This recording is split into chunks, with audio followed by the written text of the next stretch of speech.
Pour des millions de Français, ce n'est pas juste une voiture, c'est le premier amour, le premier trajet en solo, le compagnon fidèle des embouteillages matinaux et des escapades de week-end improvisées. Elle est aussi française qu'un croissant au beurre le dimanche matin. Depuis des décennies, elle domine les classements des ventes, devenant une véritable institution sur nos routes. On la voit partout, sous toutes ses formes, de la modeste étudiante à la version RS qui rêve de circuit. Mais, derrière cette popularité écrasante, que vaut-elle vraiment au quotidien?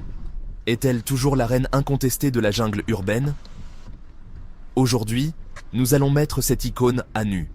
On va soulever le capot, pas seulement pour admirer le moteur, mais pour scruter son âme mécanique. On va décortiquer sa fiabilité légendaire, ou parfois, moins légendaire. Est-ce une machine infaillible ou une diva capricieuse? On va aussi vérifier si elle est aussi sobre qu'elle le prétend en analysant sa consommation à la loupe. Est-elle une amie de votre portefeuille ou une habituée des stations-service? Et ce n'est pas tout. Nous allons la passer au crible de la sécurité. Car bien se déplacer, c'est avant tout arriver rentier. Ensuite, nous dresserons la liste impartiale de ses plus grandes qualités, ces je ne sais quoi qui la rendent si attachante. Et pour être totalement honnête, nous n'oublierons pas de pointer du doigt ses petits défauts, ses inconvénients, ces détails qui peuvent parfois agacer. Alors, attachez vos ceintures, on part pour un examen complet de la Renault Clio. Parlons fiabilité. C'est le nerf de la guerre, la question qui vous empêche de dormir avant de signer le chèque. Avec la Clio, l'histoire est complexe. Disons que c'est une relation avec des hauts et des bas. D'un côté, les motorisations essence, notamment les récents TCE, ont montré une robustesse plutôt rassurante. Ce sont des blocs éprouvés, qui, s'ils sont entretenus correctement, et j'insiste sur le correctement, peuvent vous emmener loin sans broncher. Les retours utilisateurs louent souvent leur endurance pour un usage quotidien. Des turbos fragiles, des vannes EGR capricieuses et des injecteurs qui faisaient des leurs. C'est un peu comme un grand vin, le millésime compte énormément. Heureusement, Renault semble avoir appris de ses erreurs. Les dernières générations, et particulièrement la Clio 5, affichent un bulletin de santé bien plus positif. Les problèmes électroniques, qui étaient autrefois la bête noire de la marque aux losanges, se sont fait beaucoup plus discrets. Fini les tableaux de bord qui se transforment en sapin de Noël sans raison apparente. Les rapports techniques et les enquêtes de satisfaction montrent une nette amélioration. Bien sûr, le risque zéro n'existe pas. On note encore quelques cas isolés de bugs sur le système multimédia EasyLink ou des bruits de mobilier sur les premiers modèles. Mais globalement, la Clio moderne est une voiture sur laquelle on peut compter, à condition de ne pas négliger son carnet d'entretien. C'est une machine, pas un miracle. La consommation, c'est le deuxième sujet qui fâche, juste après la fiabilité.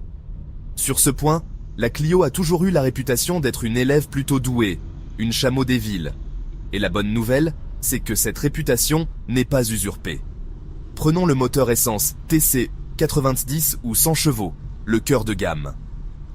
En ville, dans cet environnement hostile, fait d'arrêt et de redémarrage constant, il arrive à se maintenir aux alentours de 6,5 à 7 litres au 100 km.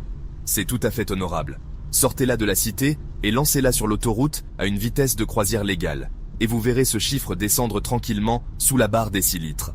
Elle n'a pas la prétention d'être la plus sobre du monde, mais elle se défend avec les honneurs. Face à la concurrence, comment se place-t-elle? Eh bien, elle est dans le peloton de tête. Une Peugeot 208 équivalente affichera des chiffres très similaires, peut-être avec un très léger avantage pour la lionne sur certains parcours. Une Volkswagen Polo sera également dans les mêmes eaux. La vraie révolution, c'est la version e-tech hybride. Là, Renault a frappé un grand coup. En ville, où le système électrique peut fonctionner à plein régime, il est possible de flirter avec les 4,5 litres au 100. C'est bluffant. Bien sûr, cet appétit d'oiseau a un coût à l'achat, mais pour ceux qui passent leur vie dans les bouchons, le calcul peut vite devenir intéressant. La Clio n'est donc pas seulement une voiture, c'est un outil de gestion budgétaire. Quand on parle de petites voitures, on pense souvent, à tort, à une sécurité au rabais. Oubliez ça. La Clio, c'est un peu Fort Knox sur roue. Depuis des années, Renault a fait de la sécurité son cheval de bataille, et ça se voit. La Clio 5, par exemple, a décroché les fameuses 5 étoiles au crash test Euro NCAP, et avec la manière.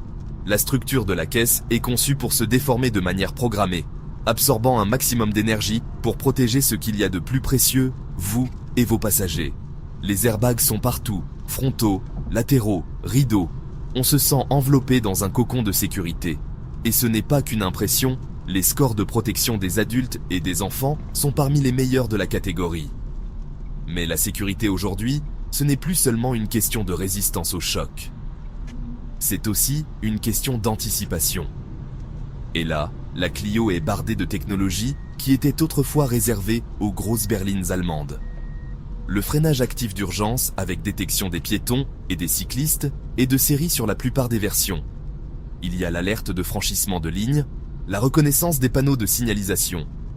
Sur les finitions hautes, on trouve même l'assistant de conduite dans les embouteillages, qui gère l'accélérateur, le frein et la direction. Ce n'est pas encore la conduite 100% autonome, mais c'est un copilote électronique incroyablement vigilant, qui veille au grain quand votre attention baisse.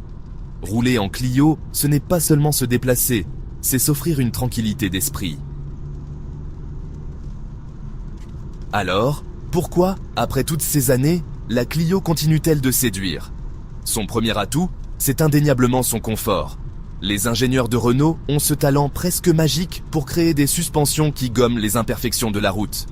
Nids de poule, dos d'âne, pavés. La Clio survole tout ça avec une douceur remarquable pour une voiture de cette taille.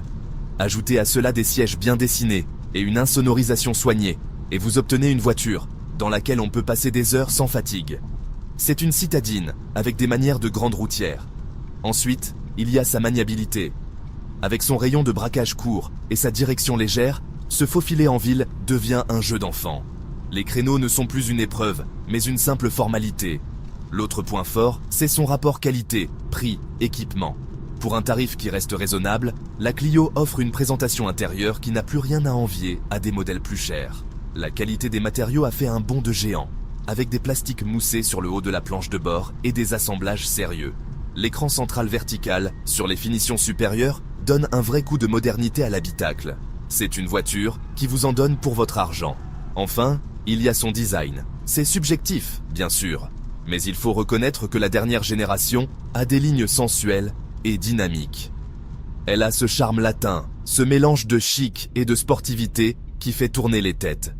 C'est une voiture qui a du style, et ça n'a pas de prix. Bien sûr, même la reine a ses petits défauts.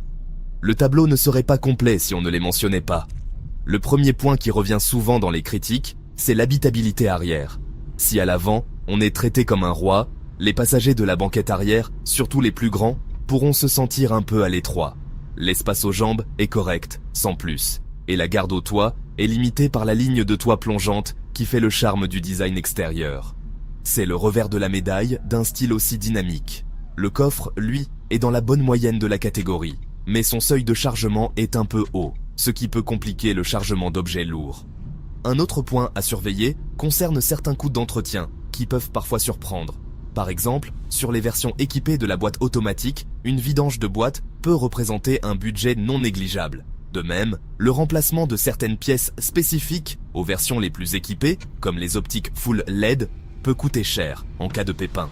Enfin, bien que le système multimédia EasyLink soit moderne, il a connu quelques lenteurs et bugs de jeunesse. Des mises à jour ont corrigé la plupart des problèmes, mais il peut parfois se montrer moins réactif qu'un système de chez Peugeot ou Volkswagen. Ce ne sont pas des défauts rédhibitoires, mais plutôt des petits agacements qui prouvent que même la meilleure élève de la classe a encore une marge de progression. Alors, au terme de cette analyse, que retenir de la Renault Clio? Nous avons vu qu'en matière de fiabilité, elle a fait d'énormes progrès, laissant derrière elle les fantômes du passé pour devenir une monture digne de confiance, surtout dans ses versions les plus récentes. Côté consommation, elle confirme son statut d'élève modèle, capable de préserver votre budget carburant, et devient même carrément bluffante dans sa déclinaison hybride e-tech. En matière de sécurité, c'est simple, elle est au sommet de sa catégorie, offrant un niveau de protection et d'aide à la conduite qui rassure et impressionne. Une vraie forteresse de poche. Bien sûr, elle a ses forces et ses faiblesses. Nous avons adoré son confort royal, sa présentation intérieure valorisante et sa maniabilité diabolique en ville. Ce sont ces qualités qui en font une compagne de route si agréable au quotidien. En contrepartie, il faut composer avec une habitabilité arrière un peu juste pour les grands gabarits et quelques coûts d'entretien à anticiper. Mais au final, le bilan est extrêmement positif. La Clio n'est pas la voiture la plus vendue en France par hasard. Elle représente un équilibre quasi parfait entre style, confort, sécurité et coût d'utilisation. C'est un choix intelligent, rationnel, mais aussi un choix de cœur. Mais assez parlé. Mon avis est une chose, mais le plus important, c'est le vôtre.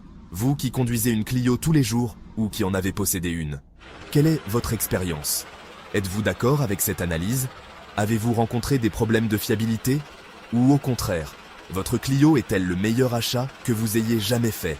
Partagez vos histoires, vos anecdotes, vos coups de cœur et vos coups de gueule dans les commentaires. L'espace est à vous. Merci de nous avoir suivis et à très bientôt sur la route.